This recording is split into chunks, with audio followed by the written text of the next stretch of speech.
இப்போ வந்து நம்ம வந்து கை வந்து எப்படி வெட்டுறது, ஸ்லீவ் எப்படி வெட்டுறதுன்னு பார்க்க போகிறோம்.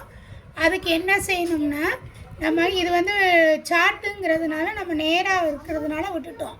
இதே இது நீங்கள் துணினா ஒரு கோடு போட்டுக்கோங்க.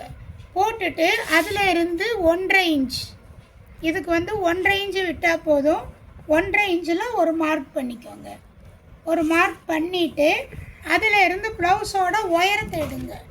ப்ளவுஸோட உயரம் எப்படி பார்க்கணும்னா இப்படி பார்க்கணும். இந்த மடக்கு பகுதி இருக்குல்ல, அது மேலில் வைக்கணும். வச்சுட்டு இதை இப்படி வச்சுட்டு இந்த அளவை குறிங்க. இதில் இந்த அளவை குறிச்சிருங்க. உங்களோட கை சுற்றளவாக குறிச்சிருங்க. அதுக்கு அங்கிட்டு எவ்வளோ தையலுக்கு விடுவீங்களோ அது குறிக்கணும். இப்போ அதே மாதிரி உயரம் வந்து இந்த தையல் வந்து இருக்குல்ல, அந்த தையல் வரையும் உள்ளது தான் உங்களோட உயரம். இப்படியே வச்சும் எடுத்துக்கிடலாம். இல்லை இதில் இருந்து இதுவரை எவ்வளோ உயரங்கிறதையும் பார்த்து நம்ம உயரத்தையும் குறிச்சிக்கலாம். குறிச்சிட்டு இதில் ஒரு கோடு போட்டுறணும். இதில் இப்படி ஒரு கோடு போட்டுறணும். போட்டுட்டு இந்த கோடில் இருந்து இங்கே கீழே கைக்குழி வளைவு வரும்ல, அது 3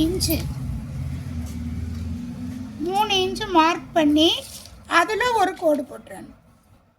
அதுலேயும் ஒரு கோடு போட்டுக்கோங்க.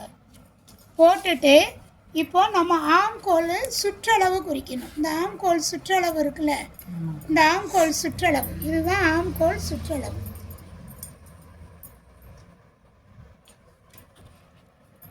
இந்த இதிலேருந்து இதுவரையும் உள்ளது தான் ஆம்கோல் சுற்றளவு. அது 10 இன்ச்சு இருக்குது. நம்ம அதையும் வச்சு நீங்கள் பார்த்துக்கிடலாம். இதுதான் ஆம்கோல் சுற்றளவு. 10 இன்ச்சு இருக்குது. இதில் 10 இன்ச்சு இருக்குது. அந்த 10 இன்ச்சை இந்த கோடில் தொடுற மாதிரி நீங்கள் வச்சுக்கிடணும். வச்சுட்டு ஒரு கோடு போடணும். கோடு போட்டுட்டு 3 பகுதி இதை பிரிக்கணும். எப்படி பிரிக்கணும் அப்படின்னா, 10ல் பாதி ஒரு கோடு, அதில் பாதி ஒரு கோடு. அப்போ 10ல் பாதி 5, 5ல் பாதி 2.5, அதை மாதிரி நம்ம குறிச்சிக்கிறோம். குறிச்சிட்டு ஃபஸ்ட்டு அளவில் இருந்து 3/4 இன்ச்சில் ஒரு கோடு போட்டுக்கிறோம். ஃபஸ்ட்டு அளவு குறித்ததுலேருந்து 3/4 இன்ச்சில் ஒரு கோடு. அப்புறம் 2வது அளவில் 1/2 இன்ச்சில் ஒரு கோடு. அப்புறம் 1/4 இன்ச்சில் ஒரு கோடு. இதை மாதிரி குறிச்சிக்கிறோம். குறிச்சிட்டு ஆம்கோல் ஸ்கேலு இப்போ எல்லா இடத்துலையும் விற்கிது. அது வாங்கி ஈஸியாக போட்டுறாங்க. அந்த அளவு ஒரு சிலருக்கு மாறி சரி வரலைன்னா இதை மாதிரி நீங்கள் வச்சுக்கிட்டீங்கன்னா யாருக்குனாலும் நீங்கள் போட்டுடலாம். இப்போ இதில் இருந்து இது வரையும் நேராக கொண்டு வரணும். திருப்பி இப்படியே வளைச்சி இப்படியே கொண்டு வந்து திருப்பியும் அதிலே கொண்டு போய் அந்த 1/4 இன்ச்சில் கொண்டு போய் திருப்பி இப்படியே போய் மெதுவாக கொண்டு போய் இந்த புள்ளியில் வளைச்சிடணும். இப்போ உங்களை அறியாமலே அந்த வளைவு வந்துருச்சு. இந்த எஸ் மாதிரி வந்துருச்சா? இதில் இருந்து நேராக தான் போடணும். இதில் இருந்து இப்படி கொடுக்கக்கூடாது. இதில் இருந்து நேராக போட்டுறணும். இதுக்கு அங்கிட்ட நீங்கள் என்ன செய்யணும், 1.5 இன்ச்சு எடுத்துக்கிறணும். அதே மாதிரி இங்கே இருந்தும் ஒரு 1.5 இன்ச்சு எடுத்துக்கிறணும். சுற்றளவில் இருந்தும் 1.5 இன்ச்சு எடுத்துக்கிறணும். இந்த 1.5 இன்ச்சுங்கிறது நீங்கள் ப்ளவுஸில் என்ன அளவு கொடுத்தீங்களோ அதே தான் இங்கேயும் கொடுக்கணும்.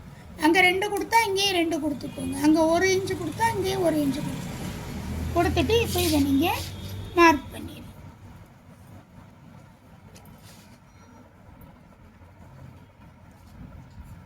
இதை கொஞ்சம் கிராஸ் பண்ணிடணும். இது வந்து ரெடி அளவு தான் நம்ம செஞ்சுருக்கோம். இது என்ன செஞ்சுருக்கோம், ரெடி அளவு தான் குறிச்சிருக்கோம். அப்போ தையலுக்காக 1/2 இன்ச்சு விடணும். அந்த 1/2 இன்ச்சு என்ன செஞ்சுருங்க, இந்த வளைவில் இருந்து 1/2 இன்ச்சு நீங்கள் குறிச்சிருங்க. இந்த வளைவு போட்டிருக்கீங்கல்ல, இதில் இருந்து 1/2 இன்ச்சு இப்படி மார்க் பண்ணிடுங்க.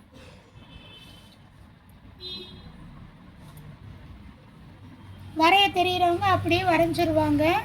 வரைய முடியல அப்படின்னா இதை மாதிரி நீங்கள் 1/2 இன்ச்சு மார்க் பண்ணிடணும்.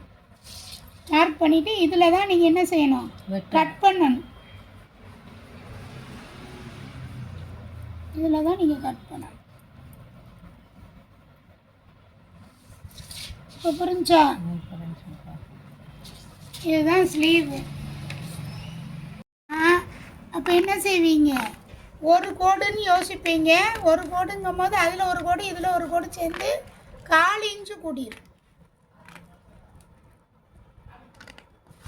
இதில் தான் தைக்கிறதுக்கு தான் நம்ம அடையாளம் போடணுமே ஒழிய இதில் கரெக்டாக தான் வெட்டணும்.